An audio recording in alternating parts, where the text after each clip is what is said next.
Good afternoon and good evening. My name is Stephanie Mehta, and I am editor-in-chief of Fast Company, which is a business publication that focuses on the intersection of innovation and business. We do a lot of coverage of design, technology, creativity, work life, and of course we cover business news as well. I'm really excited to be here at the Information Summer School to talk with you a little bit about visual storytelling. And really the star of today's show, and to help you understand the importance of visual storytelling, is Fast Company's creative director, Mike Schnaidt. I want to also apologize for the delay in getting started today. We had a little bit of technical difficulties, but we've worked through it, and we're going to be able to show you some really great examples of visual storytelling when I turn things over to Mike. When Jessica Lesson, who is the founder of the Information, reached out to me about potentially participating in a session for summer school, I immediately thought that something a little bit different to do would be a session on visual storytelling. I imagine that there are a lot of aspiring journalists who are on this session who maybe have not thought that much about visual storytelling. You yourselves may be photographers or do some work on design on the side, but very often a lot of journalism schools, a lot of journalism programs treat sort of the visual aspect of storytelling as a little bit of an afterthought, or at least they did when I was coming up in the profession. I think that's changed a lot, and regardless of the path you decide to choose, whether it's print, digital, video, podcasting, all of those forms of journalism are really storytelling genres that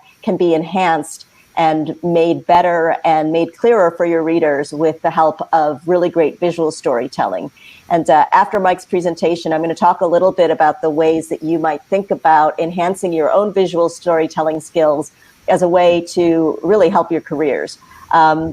But first, let me turn things over to my creative director at Fast Company.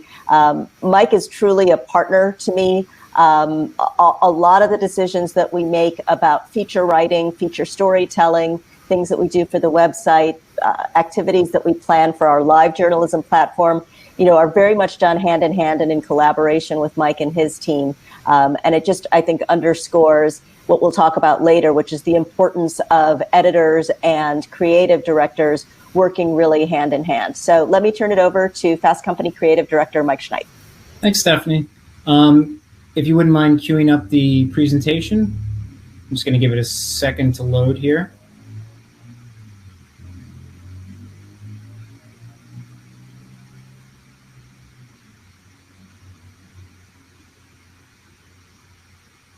So hopefully everyone can see the screen here. Give that a second to soak in. Next, please. You're going to hear me say next a lot because someone else is driving the presentation here. So that's right. I am starting a presentation with the KISS logo because it is absolutely one of the hands down best logos out there. Designed by guitarist Ace Frehley in the 1970s. Just look at those lightning bolt S's and his creative decision to make the K rounded instead of angular. Unfortunately, today's presentation is not about KISS, although they may make a guest appearance at some point. Next.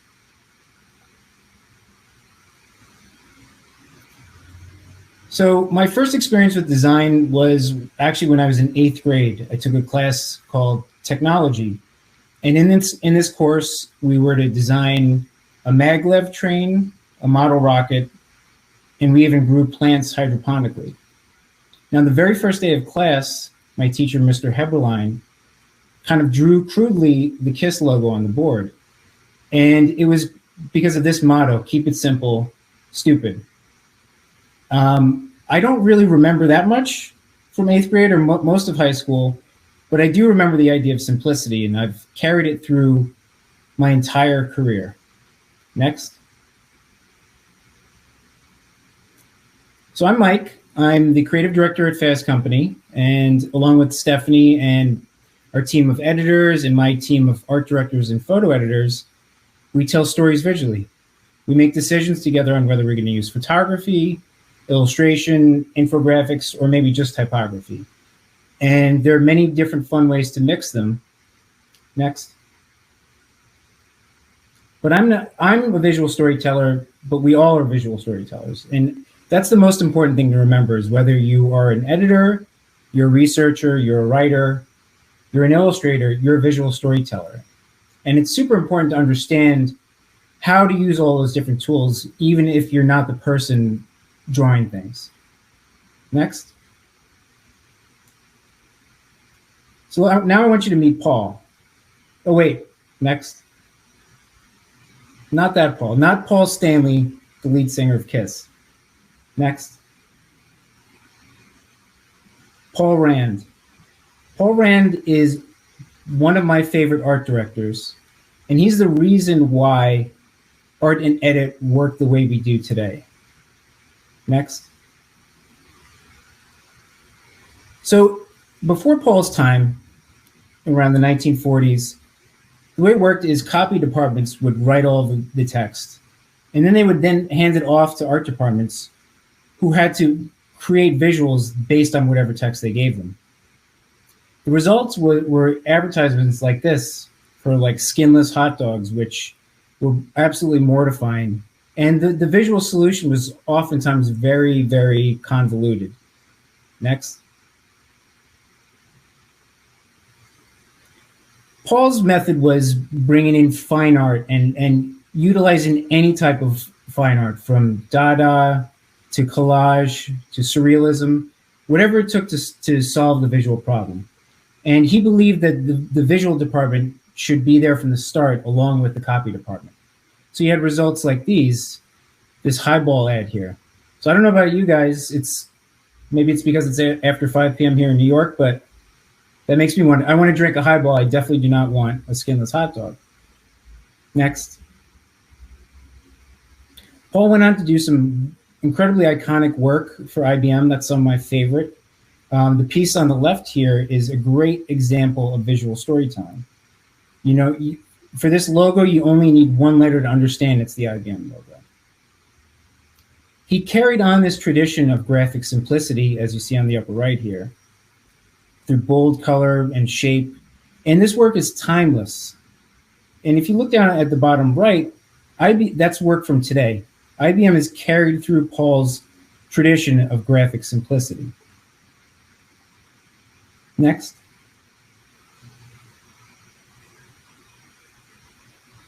So Paul has numerous prolific quotes on design, but this one really encapsulates today's lecture. So I want you guys to just take a few seconds and read through this.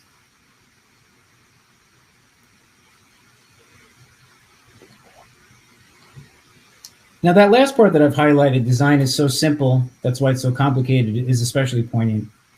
You know, oftentimes we equate hours spent with great ideas. We feel like we have to really labor a problem to solve it. And in fact, the key is just really, really simple visual thinking. You know, by its definition, visual storytelling is taking complex information and simplifying it so everyday people can understand it. Next.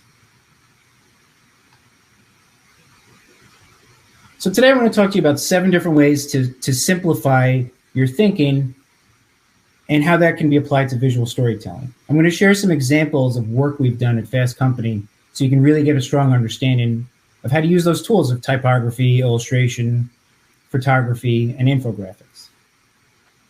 Next. So first I want to share with you an example of how we put together a feature opener in the magazine for Marie Kondo, and how we simplified all of our visuals to just one word. Next. I don't know if it comes as a surprise, but that word was joy. So the first decision to be made was how we were going to visualize Marie herself. Is it going to be illustration? Is it going to be photography? And the decision with a celebrity is usually pretty clear. Most people want to see them through photography. So we wanted to represent joy through color, through bright, saturated color, through bright lighting. Next.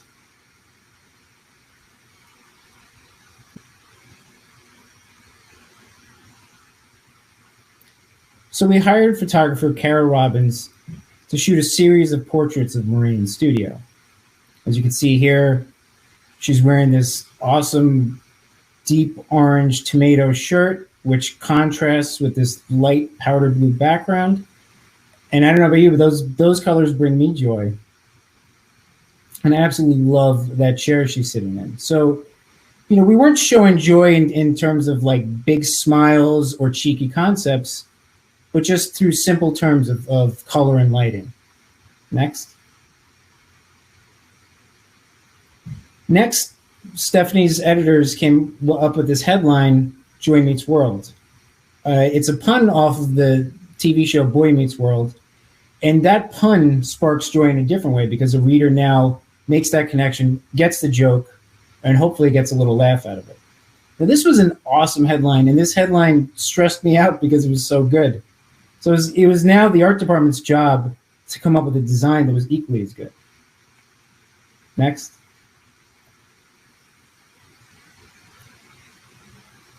So we thought about Marie's miraculous ability to fold like 40 pieces of clothing and put them swiftly into a drawer, and how that can bring somebody joy, how that organization brings joy to our lives. We thought maybe there's something we can do with this idea of folding, with these folding diagrams. Maybe there's something we can do with the type, because we didn't want to make the type a Boy Meets World pun. We didn't want to do any visuals based off of that. So maybe we can find joy in the concept of the typography. Next. So we ultimately illustrated the type so it looks like a diagram of how to take the headline Joy Meets World and fold it up and put it into a box. So here, this is what in the design world we call a gestalt. It's where the whole is greater than the parts.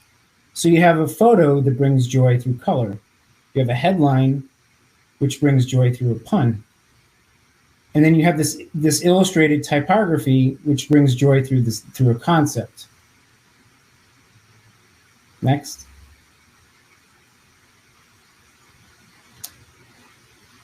We have a section that exists both in the magazine and online called the Recommender. It's a service-based section, so our editors will pull together anything from travel tips to product recommendations to playlists from staff members at Fast Company and also people outside in our larger Fast Company community. So now I want to share with you how we put together a photo shoot for the Recommender section. Next. So each issue, we work with our editors to figure out 4 different products that we want to photograph. And as I mentioned, these products come from all different sources. So there's usually not an immediate theme. So it's on the art department to figure out some kind of connection. And like I'm a firm believer that you can find connections between anything with a little bit of creativity. So first, the easiest connection we could make was between the recess can here. So that's a recess can. There is a CBD drink. Let me take one step back quickly. We have a CBD drink. We have a sleep mask up top. To the far left, we have a Mondrian vase. And on the far right, that's a ukulele, not a guitar. So the easiest connection to make was between this recess CBD drink and the sleep mask. And we playfully had a brainstorm and thought, okay, like in situation, like if you were to sit down and on a Friday night have a few sips of the CBD drink and then put on that sleep mask and drift away, you get kind of a chill vibe, right? So then we looked at the ukulele and we thought, okay, well, that's chill in a different way. You can sit, I imagine myself sitting down, strumming the ukulele, maybe on an island somewhere, maybe in Hawaii or something like that. And now I start to think of flowers. Next. So, oh wait, we can put flowers into that vase. So now we're starting to draw connections. We have the sleep mask, the CBD drink, and the ukulele are all connected. And we have a slight connection with this vase. So then we looked at the sleep mask and we started to look through all the different patterns the manufacturer offers. Next. And we found one of these bird feathers. So now we're starting to draw some connections. We have a connection between this mask and the can in terms of colors. Everything's really starting to come together now. Next. This whole kind of chill island vibe came through. And it felt especially right because this issue came out in the spring. So, during the time when people could still go on vacations, this was the scene we wanted to set for them. Next. So we hired photographer Jeff Brown to shoot a series of still lifes. And we propped all of these products together so they really felt like this island theme really came together. So as you see here, the ukulele sits in a bed of flowers and a slice of kiwi. We put beautiful island flowers in the vase. We laid the sleep mask down on a silk sheet, and we have a little flower creeping in on the bottom left of that image. And then we put the recessed CBD drinks on a little bamboo tray, along with a tiki cocktail to bring it all home. Next. So cheers. I think Paul Rand would, if he were still around, he'd take a sip of that CBD drink. Next. Now, not all of the products that we have in Fast Company are the sexiest products. We cover a lot of tech, and oftentimes the technology is more interesting than the product itself. So we need to work with our editors to figure out visual solutions to tell these stories that don't involve product photography. So now I want to share an example with you how we came up with an illustration and how we simplified the idea down to the core and exaggerated that idea. Next. So we did a story about motion tracking technology in baseball. So what you see here on the upper right is a vest that tracks different points on a player's body. On the left is a camera that tracks where the ball is in space. And on the bottom right is an infrared sensor that goes on a bat. So I think we could probably all agree these are kind of cool looking, but not worthy of product photography. Next. So we do a lot of sifting through manufacturer websites for visuals when we get stumped in situations like these. And we came across this one visual in particular, which shows the different points on a person's body that are tracked. Now, this was kind of interesting. This isn't the visual that we wanted to create, but it seemed like there was something here that we can exaggerate. So we've now simplified the idea just to this idea of motion tracking. And you know what? We'll figure out a way to get all those products in the art later on. Next. So there was a movie Tron back in the 80s and a remake back in 2010, if anyone remembers. There was some inspiration there. There in that movie, there were a lot of players that had all these glowing circuits on their bodies. It was very kind of retro futuristic. And it seemed like we could exaggerate this illustration to that point. Next. So here's the final result. We took this idea of motion tracking and pushed it to the absolute limit. So you can see here all of these shapes and circles represent this idea of motion tracking. It's not accurate to how the technology looks, but we had the trust of our editors to come up with a great looking visual. And if you squint your eyes, you can see that we still incorporated the camera. It's in pink on the upper right. We incorporated the vest. We incorporated that infrared sensor. So we checked all those boxes, and we were still able to get a really great visual out of it. Next. Because that visual was so simple, we were able to create an animation for Instagram. And we simplified the animation even more to just the baseball player swinging the bat. Because ultimately, a person can go to the story online and read the full thing and see the full piece of art. So on Instagram, it's just a teaser. We just want to grab their attention for a few seconds, and it seemed like this simple animation was the best way. Next. So speaking of attention span, that's super important when you're thinking about platforms, and it's super important to think about how you're going to tell your story visually based on the platform. So I spoke a little bit about magazines, and if you think about a magazine, you're probably going to sit down for half hour, 45 minutes, hopefully, to read it. Whereas if you look at a story online, maybe you're looking in between tasks at work, you have 5 to 10 minutes. Whereas if you're looking at something on Instagram, we may only have a few seconds of your attention. So you really need to simplify the visual approach based on whatever platform. Next.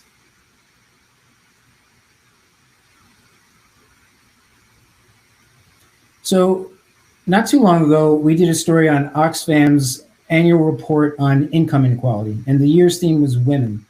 This is a super important story. So what you see here is the treatment we gave to the story online. It's our standard treatment of a large piece of art and a very grabby headline. Now, this big art treatment works great for online. It works great if someone were to come to the story through social or to click on a thumbnail on our homepage. But for Instagram, it may not necessarily work as well. If we were to put this image in our Instagram feed with a long caption, it seemed like we'd be burying the lead here. It didn't seem like we'd be telling the right story because people expect visuals to tell them the story on Instagram. And while I love this piece of art, it may not tell that quick story. Next. So we combed through the piece, and there were 6 stats in particular that were very eye-opening. And we thought these stats could make for art.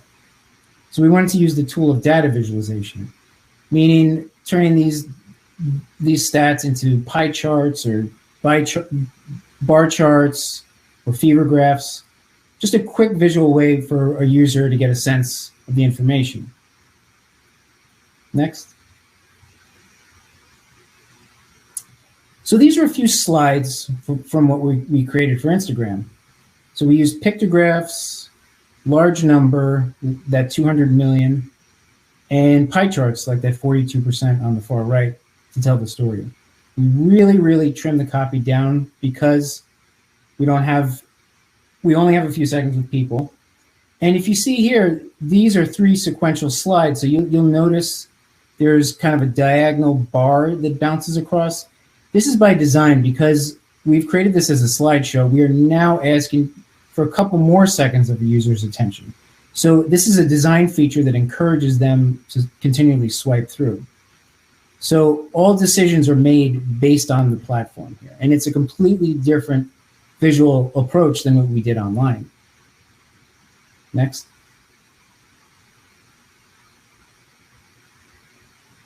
But simplicity doesn't always work. And simplicity also doesn't mean minimalism. Oftentimes you have to resort to some really busy solutions. And we do it at Fast Company. It may not come as a surprise, but we do a lot of stories on open offices. So I want to share an example of a really complicated solution we came up with for a really common problem at Fast Company. Next. So our stories about open offices haven't changed during the time of quarantine. We're still doing plenty. And this was a headline from a recent story we did. Next. And the last thing anybody in the art department wanted to see was another image of an office space. It just seemed boring, and it seemed like it's not something that's going to draw a reader in. Next. Reading through the story, there was a bit of ambiguity to it. Like maybe open offices are good, maybe they're bad. So we chose to use the tool of abstraction because a user, when they look at a piece of abstract art, can have their own takeaway from it. Next. So I'm sure most of you are familiar with Jackson Pollock. He was an abstract expressionist, and there was a lot of emotional reaction to his work. People loved it, people hated it, people always had their own interpretation of it. And we thought we can use something from this art movement in this piece of art on open offices. Next. So we ultimately chose to abstract a floor plan for an office. We used varying shapes, from angular shapes to rounded shapes, and a lot of bright colors. And you can look at this piece of art and you could say, oh my God, it makes me happy. I love all these colors. I miss my coworkers. Or you might look at those jagged shapes and those bright colors and they might offend you, and you might say, I hate open offices. I hate all the noise and I never want to go back.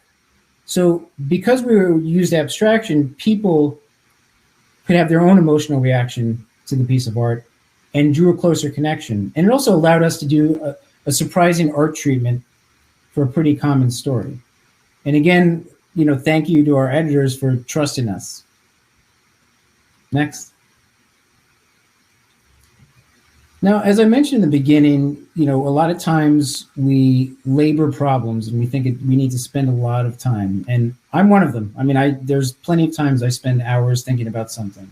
And I realize a simple solution is right there. So now I'm going to share an example with you of how we came up with the typographic opener for our world-changing ideas package. Next. So in our 2020 World Changing Ideas package, these were the 11 ideas we ran in print. They ranged from electric airplanes to a stint that you could put in a newborn baby's heart to 3D printed homes. Like these ideas are insane and absolutely above my intelligence level. So when we were thinking about how to treat the art, we thought about concept illustration, we thought about photography, and it didn't seem like any of those treatments would do the ideas justice. Next.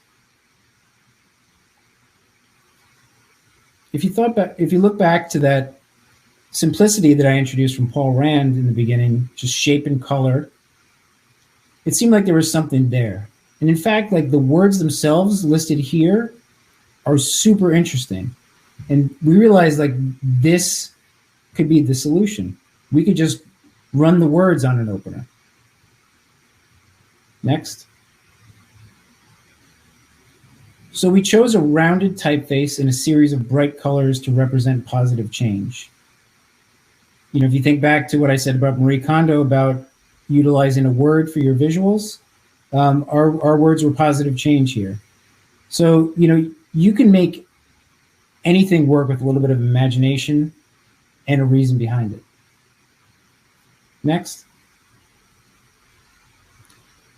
So here's the result we came up with. Bright bands of color, rounded typeface, and the ideas simply just listed on their side. Styled in a way that kind of reminds you of tabs in an encyclopedia. So it's a really simple, smart solution. And it lets the words speak for themselves. The design doesn't get in the way. Just pure graphic simplicity. Next. Now, because we created such a simple solution, we were able to add complexity to the online experience and created this animation that continually loops where the words pop out from behind those bars. Next. And even utilize this idea of positive energy for a social media promo. Again, just letting those ideas speak for themselves and cycling through at a quick pace, letting users enjoy that color. Next. So now I've talked to you about how to come up with ideas for typography, for photo shoots, illustrations, infographics. You're probably wondering, like, okay, how does it all come together? How does Fast Company package everything together? So I'm going to share an example with you. Next. Our Innovation by Design package is our annual celebration of all things design, from app design, beauty design, graphic design. It's It's one of my favorite packages. And in this package every year, I feel compelled to throw in all of the tools of visual storytelling. Next. So in last year's package, we had black and white portrait photography. On the upper right here, there's Bobby C. Martin and Jennifer Kynan from Champions Design. Next. We had colorful product photography. So you see here an air mask that we somehow found a way to make sexy on the left. Next. Conceptual illustration, like this piece of art to represent how to grow vegetables in space. Next. And infographics. So a lot of different visual treatments went into this package here. Next. 2 words to remember are consistency and variety. So we have photography, we have illustrations, we have product photography, we have infographics, we have a lot of stuff here. But as you can see, we've achieved consistency through color palette. So deep blues, purples, a little pink. The color palette is very reserved.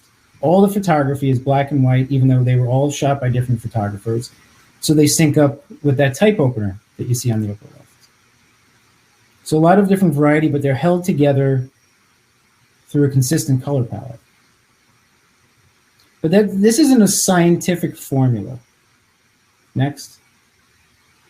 In contrast, our World-Changing Ideas package achieves variety through a multitude of colors, a different color for every page in the package.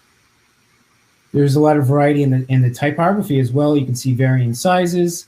If you look on the bottom right, the words repairable electronics are given an illustrative treatment where we have all these little tools tweaking the letters. But we achieve consistency because all of the artwork is black. So black on top of all these varying colors. So there's a lot of different ways to slice and dice consistency and variety. Next. Now, if you can't remember those 2 important words, I'm going to share one last visual with you so you can remember. Next. Don't forget these guys, KISS. They achieve consistency through these ridiculous outfits they wear, and they have variety through their face makeup. Next. Thank you. Mike, that was great. As you guys can tell, it's never a dull moment at Fast Company when you have a creative director who starts and ends a presentation with the band KISS. Although I think we're probably dating ourselves a little bit, Mike. I'm guessing that this crowd is not exactly full of KISS fans, but I might be wrong. We have really great questions that have come in via the chat, and also a bunch of people submitted questions via the Google Doc. I'm just going to double check with Amy and Alexa, and you can just drop a note into the chat. But I think we've extended the session a little bit because we got started late. Mike, you've got a little bit of extra time, right? We can go a few extra minutes past 6 Eastern, 3 Pacific time. So I'm gonna mix them up. I'm gonna do some questions for Mike and some questions for both of us. There was a great question that came in over the Google Doc about the future of digital design. Can it outgrow graphic design, and which is highly popular in the current scenario? And this is from Aditi from Delhi. Yeah, Mike, do you want to take that one? I think that graphic design and digital design can both exist, and I think that it's important to really look back at graphic design and look back at its history. And I'm obviously a huge fan of design's history because I think that it's important to build a point of view with design, and to looking back at those elders helps you build that point of view. And if you just look at digital design today, you might replicate the same designs, and I think that you really need to build a point of view and really consider the past. So I don't think that digital design and graphic design will exist without each other. Right. There was a question on the Google Doc from David Blue, who asked about an interview I did a while back with the Media Masters podcast that basically, I'll paraphrase David's question. Stephanie described, quote unquote, the magazine and fastcompany.com as two distinct products operating on diametrically opposing rates of publication, different editorial priorities, etc. I was hoping both she and Mike could touch on a few relating points. One, how did Fast Company find its balance between print and digital, and how do you maintain it? Two, do you still describe Fast Company as a magazine first? And three, what are your thoughts on the concept of digital magazines going forward? Not published PDFs, but more engaging, intricately designed digital media publishing with a more diverse sensory experience. David, these are great questions. I'll take the first couple, and then Mike, I'll ask you to talk a little bit about, sort of really tricked out digital magazines. I would say, first of all, I try not to describe Fast Company as a magazine first. Sometimes I slip up because I'm old, but I usually think of Fast Company as a title or a publication. We've talked about print and digital. We do have a robust podcasting business that we are continuing to expand. And then until recently with the shutdown, but we're moving it to virtual, we have a pretty robust events business as well, where people who love Fast Company's journalism want to come and hear our editors interview people and bring people together from the Fast Company community. So I try not to use the word magazine. I try to think of us as a title or a platform or a publishing publishing title. The difference between print and digital for us is it's distinct only in that there really are differences to the way you write and design for those two different audiences. And Mike touched on it, certainly from the perspective of design. From the perspective of the way we write, I would say that the differences are, we in the same way that we do with the design, you just have to grab people right away in digital. You need a catchy headline. You need a quick point of view from the very top of the story. And you have to just kind of get right to the meat of it. Fast Company on the print side is, conversely, probably one of a handful of magazines where you will still read a 4,000 or sometimes 5,000 word article. The New Yorker, the Atlantic, Harper's, sometimes New York Times Magazine. Those are probably the only other publications that I can name quickly that are mainstream publications that run articles that long, which I know sometimes gives Mike agita because those pages and pages and pages of text are sometimes hard to make beautiful.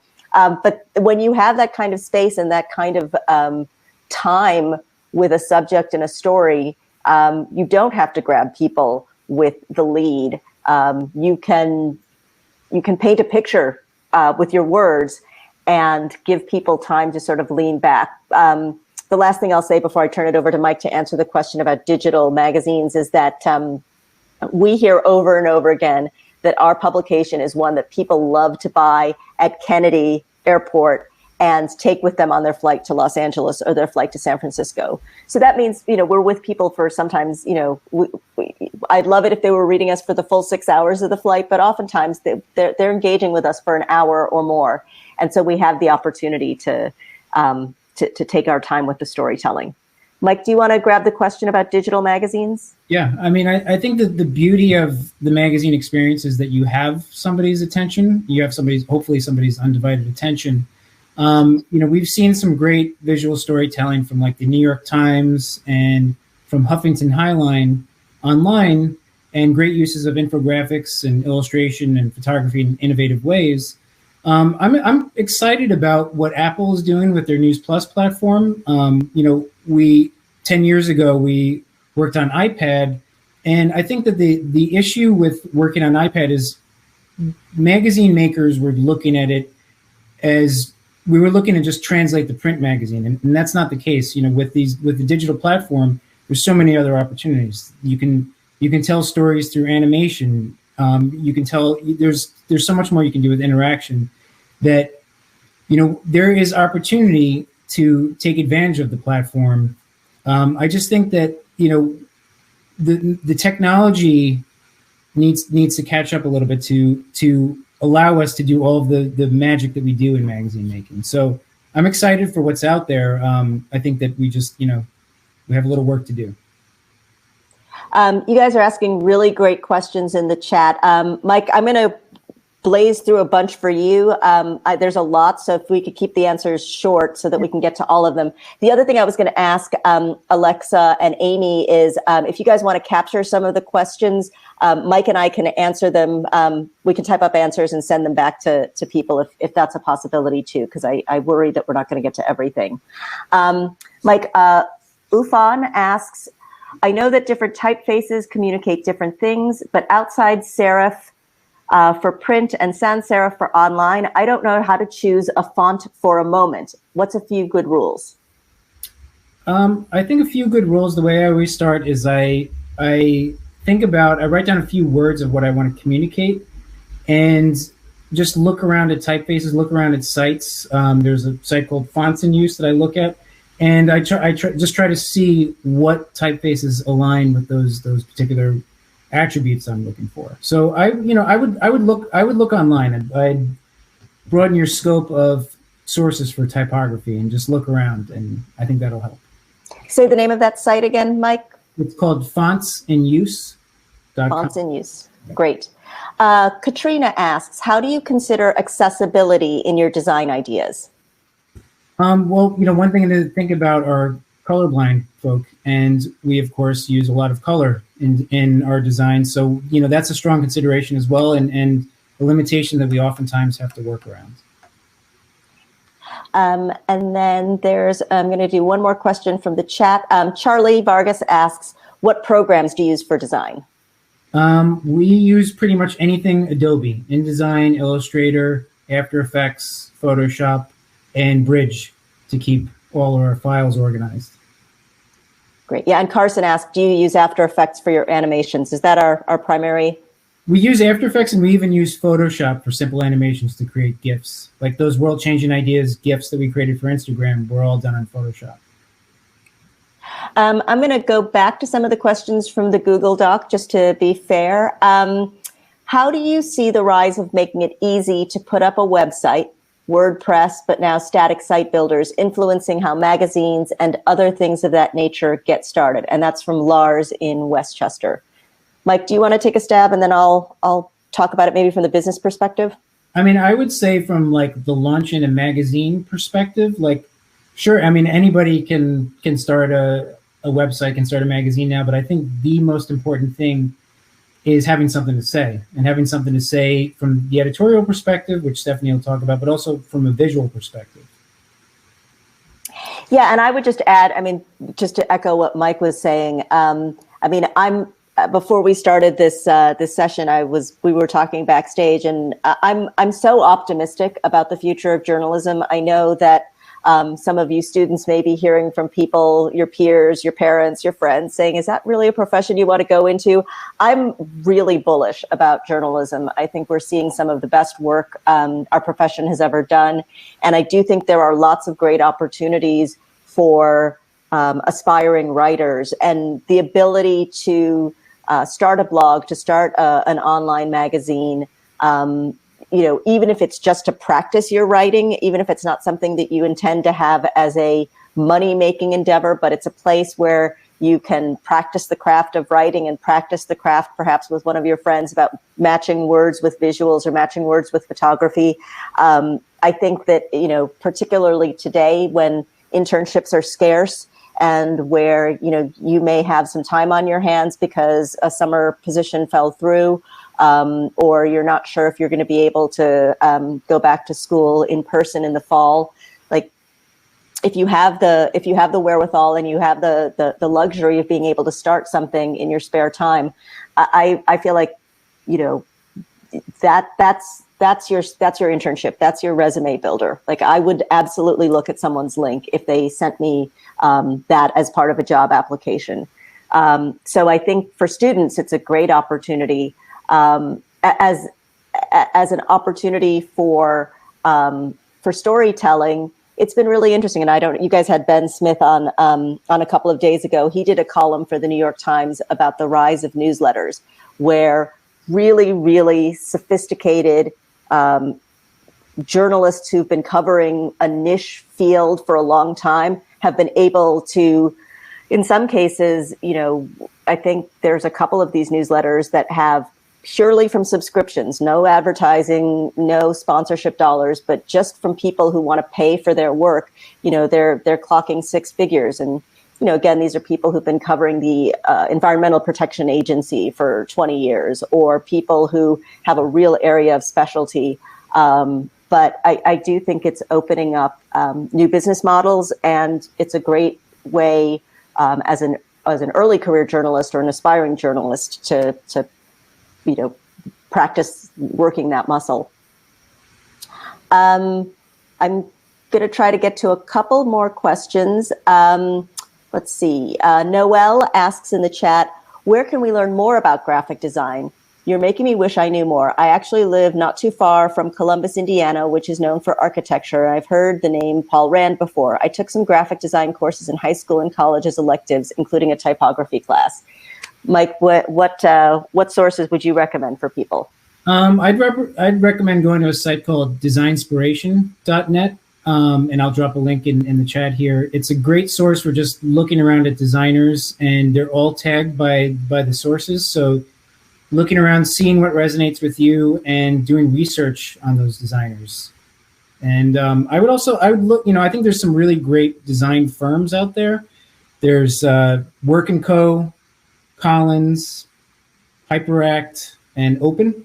And again, I'll share links for all these, but I think it's great to look at some of the work that these design firms are doing, because, branding is in such an exciting place right now that it's so inspirational, and it's not a boring word. So I would definitely start there. Thanks, Mike. A question from the Google form.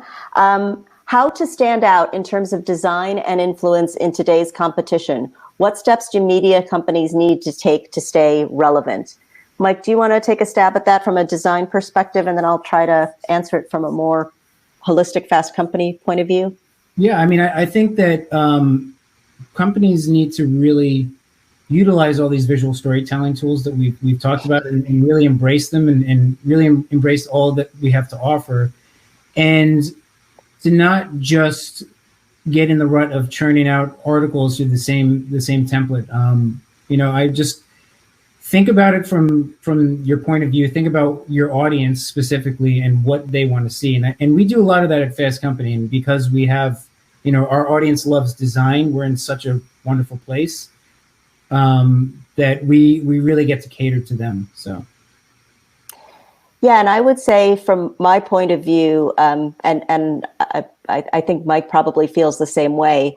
Like for us, it's really about never getting complacent. I consider myself so lucky. I inherited a magazine that 25 years ago decided it was going to plant a flag in design. Like the founding editors recognized probably well before any other business publication did that design was such an important aspect, not only of the publication itself, but that design was an element of the business world that just wasn't being aggressively covered. And so, 25 years later, as an editor, I keep thinking, like, what's the next design? What's the next thing that we need to plant our flag to write about that makes us distinct and makes us, cutting edge and fresh so that we're not obsolete? So I think piggyback on what Mike was saying, like, there are no templates. And when we start to rely on, the old tropes, I think that's when we run the risk of feeling like a, sort of copycat or Me Too publication. There's a question from Shifra that's getting a lot of likes. So I'm going to end with that one. But as I said, we'll work with Alexa and Amy to collect the questions that we didn't get around to. And I know you guys are going to be meeting throughout the summer, so we'll make sure to find a way to get answers to all of these questions that we didn't get to. So Shifra's question is, how do you consider generational preferences when it comes to design, i.e. older audiences versus Gen Z audiences? And I will spare everybody the story about how I look at Mike's designs like under a light, and then sometimes have to get my bifocals out to make sure that I can see things properly. Yeah, I mean, I definitely size type up a point or two for everybody else, so it's a little bit bigger than I would like. But I would say that, you know, I try to focus on both in terms of like I don't want design to be too trendy, although I wanted to acknowledge current trends. So you know, we start with the classics and we add from there. So you know, as you guys can tell, I love classic design, but I also love looking at contemporary design. And I think that, you know, if you start with a good idea, it's gonna resonate with everybody. So. Mike, thank you so much for that great presentation. I always learn something every time I hear you present, and I hope everybody on the call did too. I want to thank Alexa and Amy for hosting us today, and of course, Jessica Lesson and the entire staff at The Information for putting on this great summer school. It's been great to meet you all. I wish you the best of luck. And as I said, drop a few more questions into the chat while you can before you go into your networking, and we'll gather them all and try to get you answers as soon as possible. Thanks again. Bye.